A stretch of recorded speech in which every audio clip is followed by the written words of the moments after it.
Hi everybody, welcome to this video. This video marks the beginning of chapter 14, which is all focused on chemical kinetics.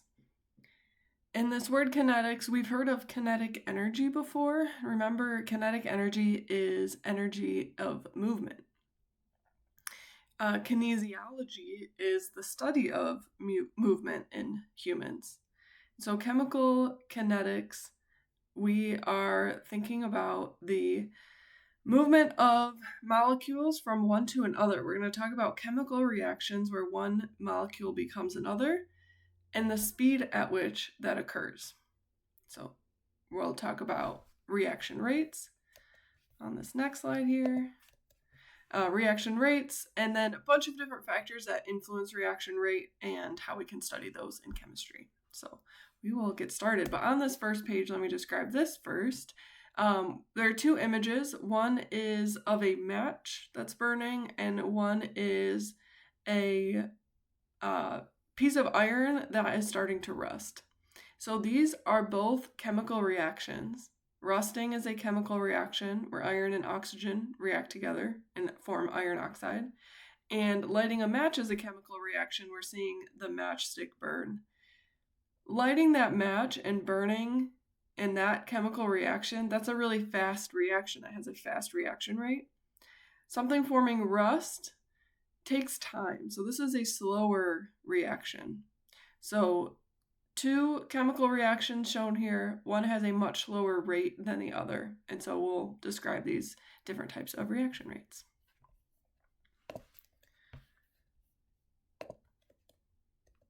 Okay, so this first section is just an overview of reaction rates.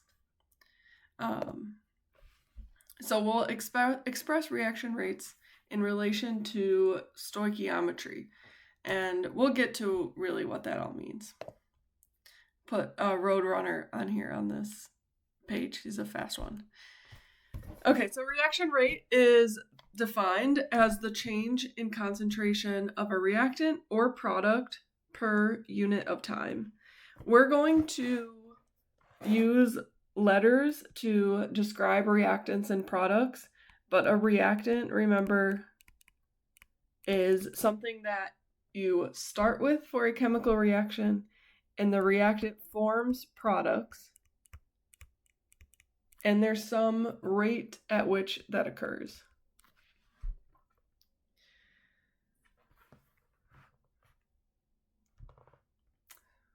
So rate, change in concentration of a reactant or a product. We can write a reaction rate in relation to the reactant or the product per unit of time. So that's how we get to reaction rate. The concentration unit, so we talked about different concentration units in class. That can vary, and the time that's used, the unit of time that's used in a reaction rate can vary depending on the reaction. So for example, you can say a rate for a reaction is 0.3 moles per liter of a certain product per hour. So that product is generated and produced at a rate of 0.3 molar per hour. Or you can say that a reactant disappears at a rate of 0.001 millimoles per liter per hour, or per second. So this is concentration and this is time. Concentration and time. Now, when we have really slow rates, typical units for reaction rates in general are molarity per second. And of course, this is if we're describing in terms of molarity. So molarity per second is a typical reaction rate.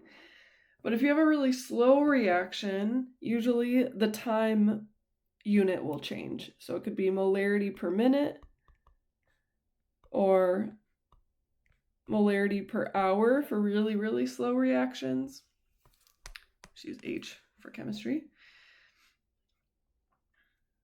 Because that molarity is changing at a much slower rate. So instead of molarity per second, we'd have molarity per minute and molarity per hour for really slow. So you'll see these types of units used for reaction rates. Some concentration unit divided by a time.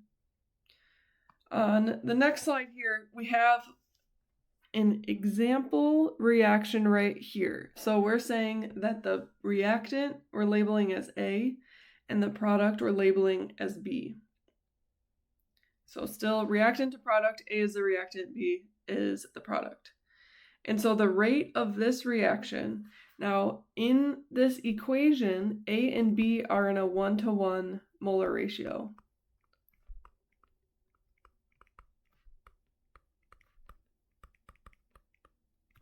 So A to B reactant to product. So that means at the same rate that A is being used up, B is being created. So the rate change in concentration over change in time, we'll use delta to represent change. So this triangle here, delta concentration over delta lowercase t for time. And remember that these brackets here now, those also symbolize concentration. So the rate of this reaction is equal to the negative change in concentration of A over time. Concentration of A is decreasing. So the concentration of A at two different time points, the second time with more time will be lower. And then B is increasing. And so we can say the concentration is equal to the loss of A or the generation of B over time.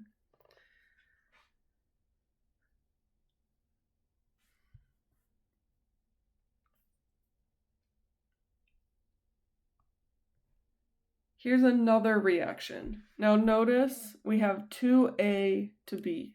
So now we have a 2-to-1 molar ratio. And these are the 2 and the 1, these are the coefficients in the balanced chemical reaction. So we have a 2-to-1 molar ratio of A to B, which means 2 molecules, or we can talk about this in terms of moles, of A disappear or are used up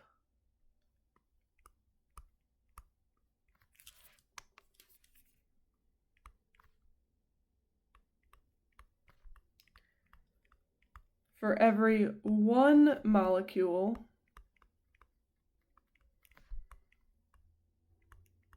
or mole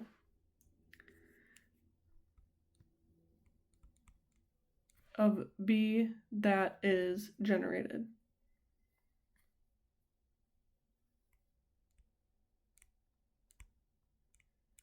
So that means that the rate of A disappearing is twice the rate of B being generated. And we can see the difference in this graph here where the red line for the concentration of A decreases at a faster rate than the concentration of B is increasing. And so that comes into play in the rate law, this rate equation, where for concentration of B, which has a molar ratio or a molar coefficient of 1, we can say the rate is equal to the change in concentration of B over the change in time. But we can't use the same equation for A as the previous slide because now A and B are not in a 1-to-1 molar ratio. So we have to say that the rate is half the change in concentration of A over change in time because A is decreasing at twice the rate that B is appearing. So we would have to have these two equations be equal to each other, change in A over delta T to delta B over delta T. We need a 1/2 in front of multiplied by delta A over delta T. So the molar ratio, the coefficients of the reactants that are part of a reaction influence the reaction rate. Let's look at another one where we have 2 products here. So A plus B or A goes to B plus 2C. So now we have two products, one reactant. A and B are in a 1 molar ratio. And then C has a 2-time molar ratio to both A and B. So this means for every 1 mole of A,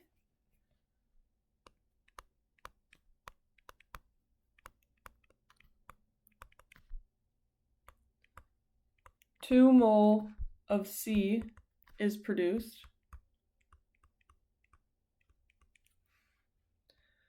We can say for 1 mole of A, 1 mole of B is produced, or for 1 mole B produced, 2 moles C is produced. So we're just putting words to the molar ratio that's present in that given balanced equation.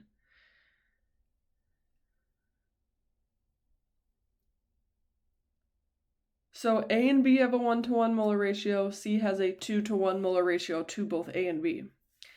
And so we can write the rate as the decrease in the concentration of A over time.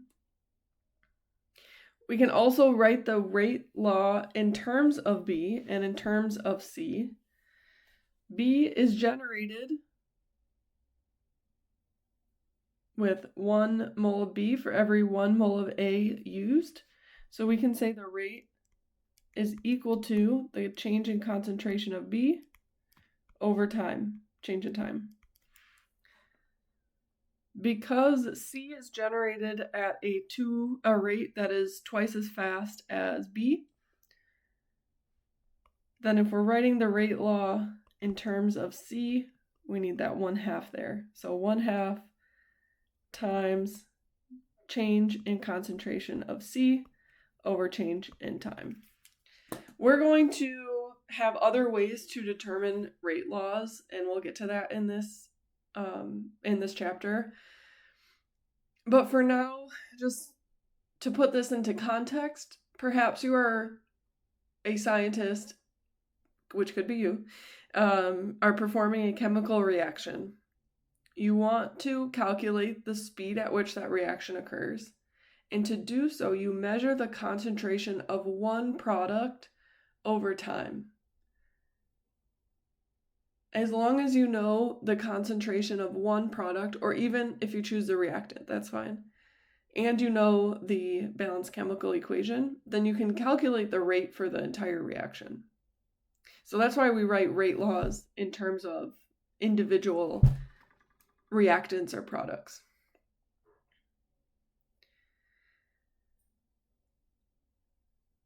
So again, rate is the change in concentration of a product or reactant over the change in time, and the stoichiometric ratio, or the coefficients in a balanced chemical equation, will influence the rate for different reactions. Now, there are other factors that can alter a reaction rate. One is the particle size of solid reactants. So I'll briefly explain this one here. If you are reacting two solids together and you have two large particles, so large particle size, there is fewer places where those two particles can interact, and they must interact for a reaction to occur. For a chemical reaction to occur between any two molecules, those two molecules have to collide with one another. So if you have really large particle sizes, there's fewer spaces where the two different chemicals can interact. But if you imagine taking like a large particle and then in a mortar and pestle grinding that up to be really small and mixing in another chemical doing the same, there's a lot more locations where the two solids can interact. And so it's easier and faster for a reaction to occur when you have smaller particle sizes when we're talking about solid reactants. That could also be the case if you're adding a solid into a liquid, Having smaller particles means more molecules can interact with a liquid and a reaction can occur. 4 other factors. One is the concentration of reactants. So we saw that the rate law is concentration of a reactant or product over time. So if you have a higher concentration of reactants, that can influence the rate of the reaction. And again, another way to think about this is if, let's say we're doing a reaction in liquid, if you have very dilute reactants, they are presumably dissolved in the liquid, floating around, and the chances of them colliding with another reactant that's also added to solution is low. So let's put a picture to this. So let's say this is our beaker. The liquid or the solvent is not what is reacting. We're going to add, let's say, this reactant in this color, and I'll do orange, another reactant. So if you have a low concentration, there is a lower chance that a blue molecule and an orange molecule will collide together. But if we have a high concentration,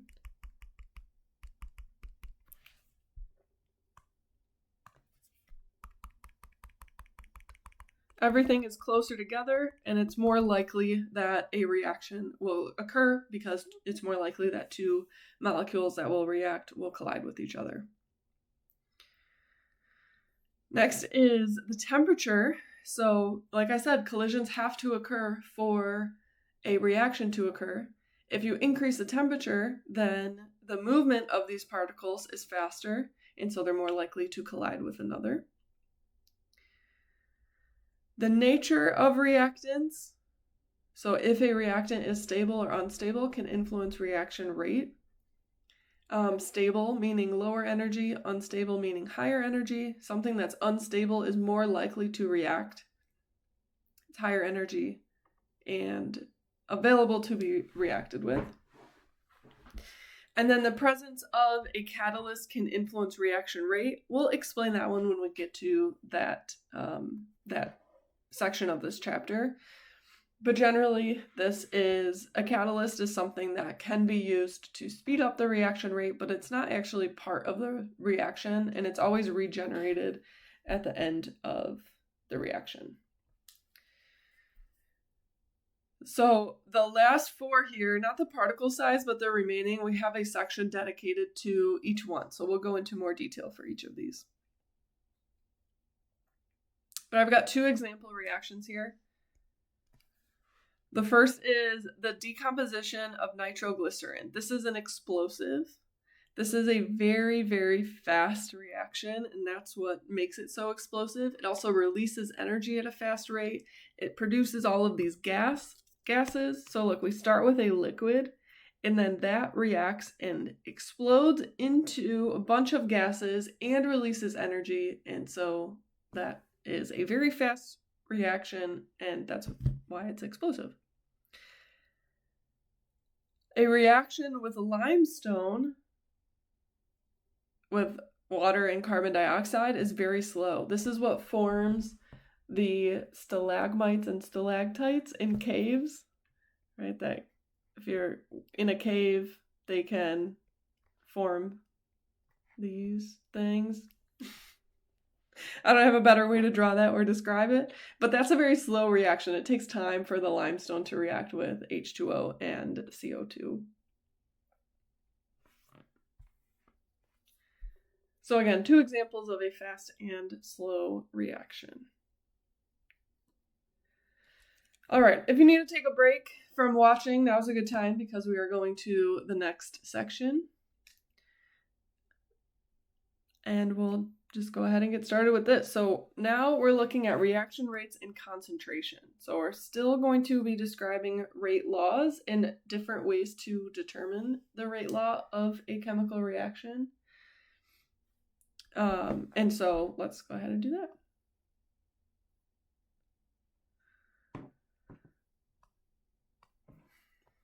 Okay, so there are 2 methods to measure a reaction rate.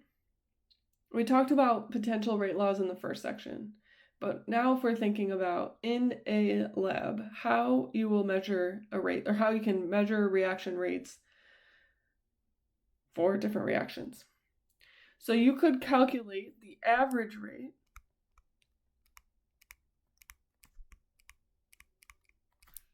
by measuring the concentration of a reactant or product at 2 times and then divide the change in concentration by the change of time. So you get change in concentration divided by change in time. So that's possible. You could also calculate the instantaneous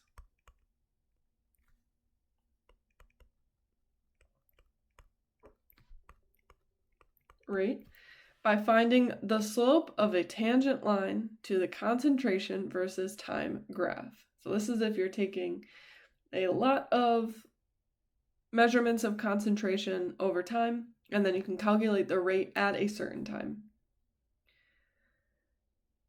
This is often used by chemists to calculate the initial reaction rate. So when a reaction starts, what that rate is.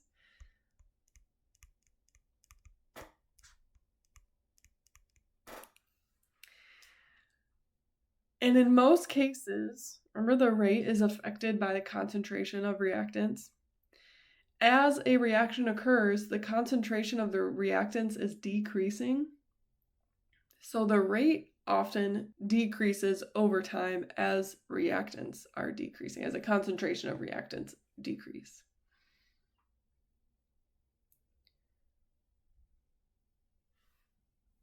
Okay, so let's do an example here. We'll do method 1, measuring change in concentration over time, and method 2, looking for a tangent line.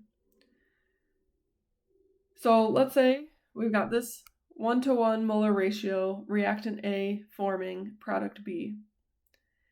And our goal is to calculate the average reaction rate for this reaction between 10 seconds and 30 seconds.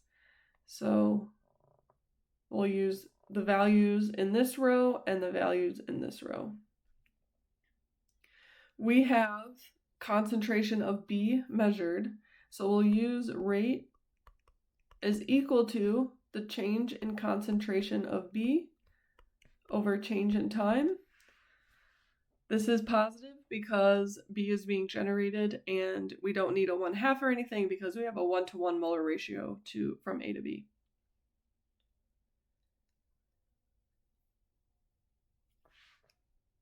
So to find the change in concentration of B, we would take the concentration of B at 30 seconds and subtract the concentration of B at 10 seconds and divide by change in time, which is 30 seconds minus 10 seconds. So putting values, the concentration of B at 30 seconds is 0.0650 molar. Concentration of B at 10 seconds, 0.0295 molar. And then divide by change in time, 30 minus 10, 20 seconds. So the average reaction rate between 10 and 30 seconds for this reaction is 0.00178 molar per second.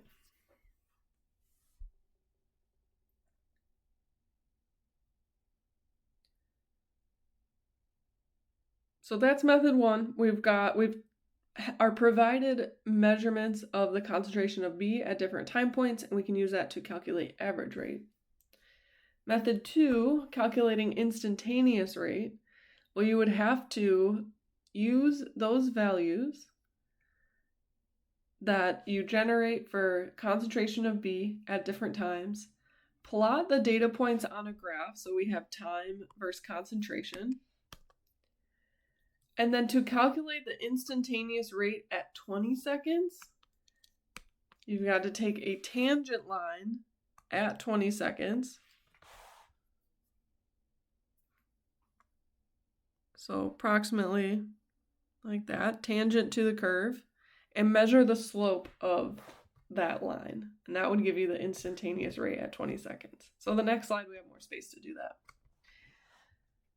So like I said, method 2, plot your data points, draw a tangent line at whatever time you're looking to calculate the instantaneous rate. Let's see, do I have the line here? I do. And then use XY points to calculate the slope. So we are going to use at 40 seconds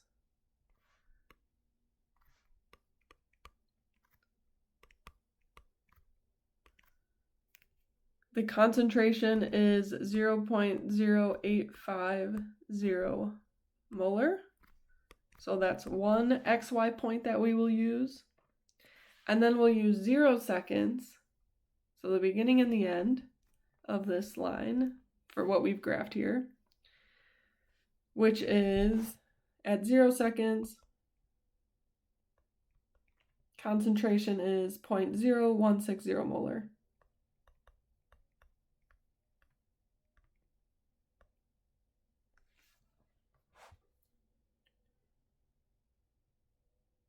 All right, so using those two, we can find the slope,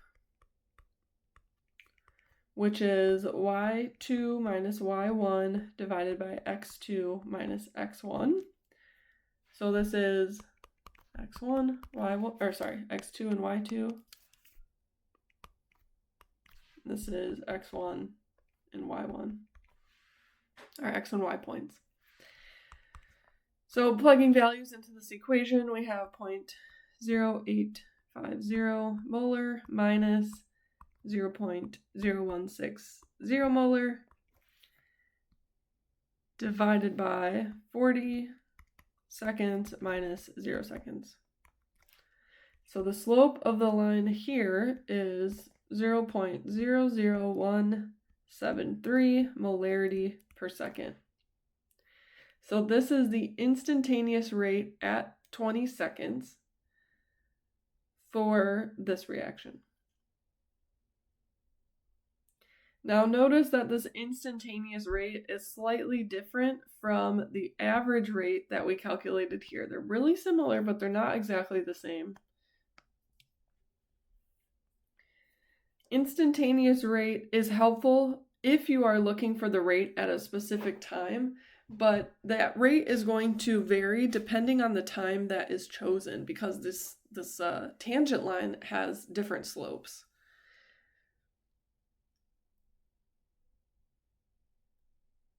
This reaction, the red curved line here is showing the concentration of B at different time points. But notice that the slope of that line changes as time goes on, and that's because usually reaction rate decreases as reactants decrease. So we're losing reactant, we're losing A that can produce a product, so the product will be generated at a slower rate.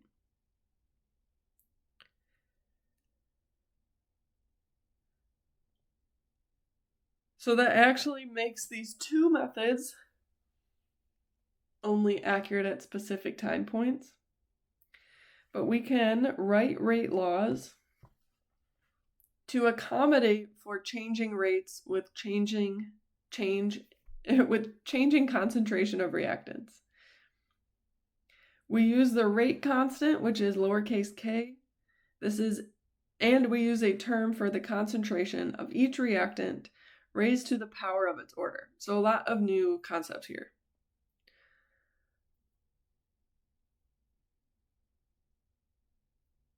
So for a reaction where capital A, that is the reactant, and capital B is another reactant in this case, that is forming products. Lowercase a and lowercase b are the coefficients of reactant A and B in the balanced chemical equation. So we're using these lowercase letters to represent coefficients. We can write the rate in terms of A as having, since this is a reactant, we write it as negative 1 over its coefficient times the change in concentration of A over change in time. So that's one way to write the reactant law, or the rate law. We could also write it as 1 over lowercase b times the concentration of capital B over change in time. Another way, which is what we'll use mostly in this chapter, is having the concentration, leave a little space in the beginning, concentration of a reactant, A, raised to a power, we're using a letter because that power can change, times the concentration of B raised to another power, and then all of that multiplied by the rate constant, lowercase k.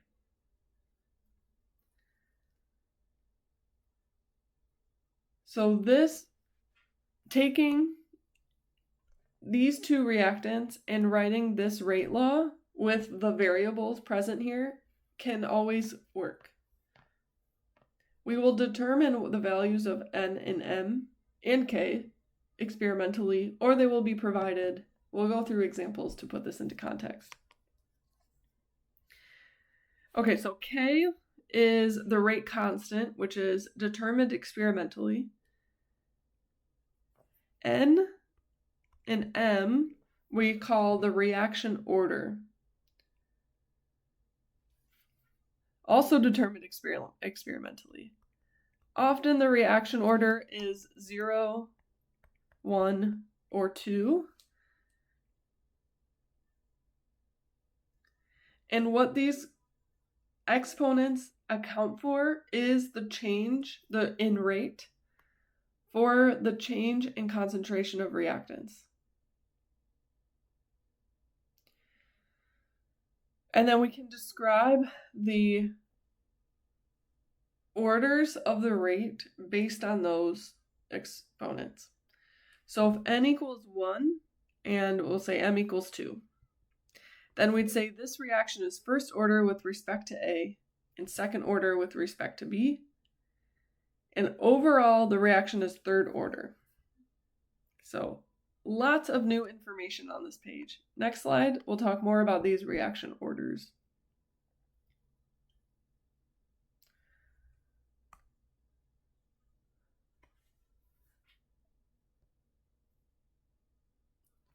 This graph here, we have time versus concentration. We're looking at a reaction that has one reactant, A, forming some product.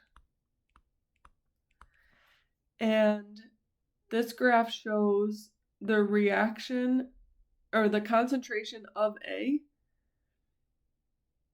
for 3 different reaction orders. So this is not for one chemical reaction. We're saying if N equals 0, we have that red line. If N equals 1, it's first order, we have that dark blue line. And then if N equals 2, we have a second order reaction, which is the light blue. So if something is 0 order, if that concentration is raised to a power of 0, that means that over time, there's no change in the rate of disappearance of A, even though the reactant concentration is decreasing. So the concentration of A decreases at the same rate over time. For first and second order reactions, these show a slowing of the reaction rate.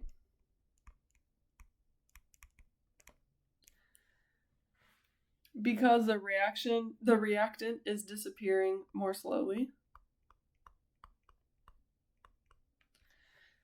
as the reactant is used up. So the second order line, or first order line, let's look at that one. It decreases at a certain slope and then it starts to level out. So the rate at which A is decreasing is changing over time. It's slowing over time.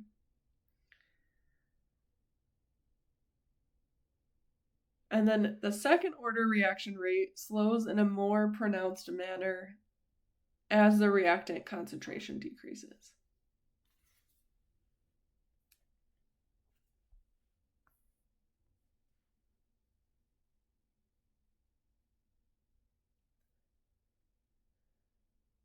Okay, let's look at an example here. We'll do a few learning checks. So let's say we have a reaction. A and B are reactants, C and D are products. And the rate law is provided as the rate constant, K, times the concentration of A squared times the concentration of B. From this rate law, we can complete the blanks in this bullet point here. First one is the rate is some order with respect to A and then what order with respect to B. Well, the coefficient tells us what that order is. So, not the coefficient, the exponent. So the exponent for A is 2. So the rate is second order with respect to A. And B is included in the rate law, so it has an exponent of 1. We usually don't write the exponent of 1, but if that reactant is included in the rate law, then you can assume that coefficient is 1, and it is first order with respect to B. If something had a 0 order, like if B was 0 order, it just would not be part of the rate law, but you would still know it's a reactant based on the chemical equation. Okay, now second bullet point, or third, I guess. At a certain concentration of A and B, the reaction has an initial rate of 0.320 molarity per second. Calculate the new initial rate when the concentration of A is tripled and the concentration of B is doubled. So, for this question here, we have to consider the rate order for each reactant and the result of tripling the concentration of one and doubling the concentration of another. If we triple the concentration of A,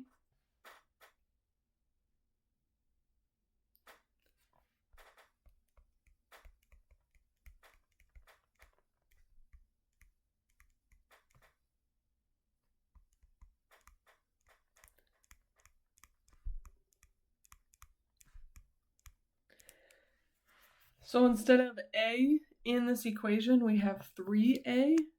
Well, that 3 is squared, so this actually increases the reaction rate by 3 squared, which is 9. So this is concentration of A is tripled. This is the result of that. If we double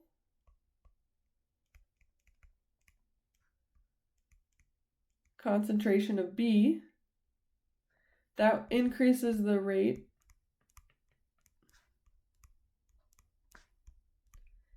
by 2, because we're doubling, raised to the power of 1, because the reaction is first order with respect to B. So increases reaction rate by a factor of 2. We multiply in the reaction rate, we multiply A and B together, so the overall rate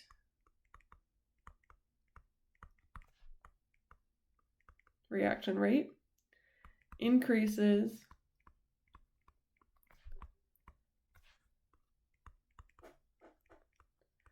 by a factor of 9 times 2, which is 18.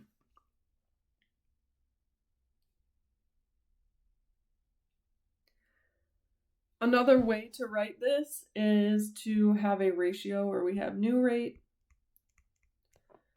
to old rate.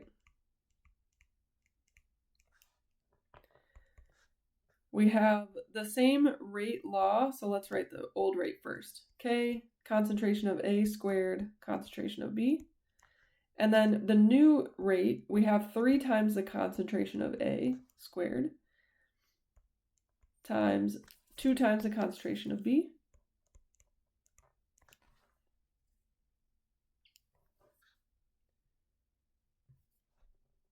We can cancel everything out except for 3 squared times 2, which is 18 over 1. So 18 times the original rate. So new rate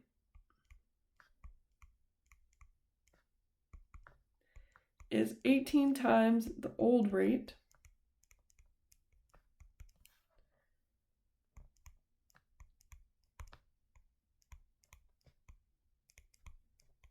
So 18 times 0.320 molarity per second.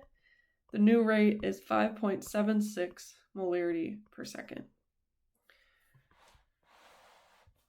So both increasing concentration of A and B increases the reaction rate, and it depends on the rate law to determine how this exactly impacts the reaction rate. All right, I will end this video here and we'll do more examples in the next video for chapter 14.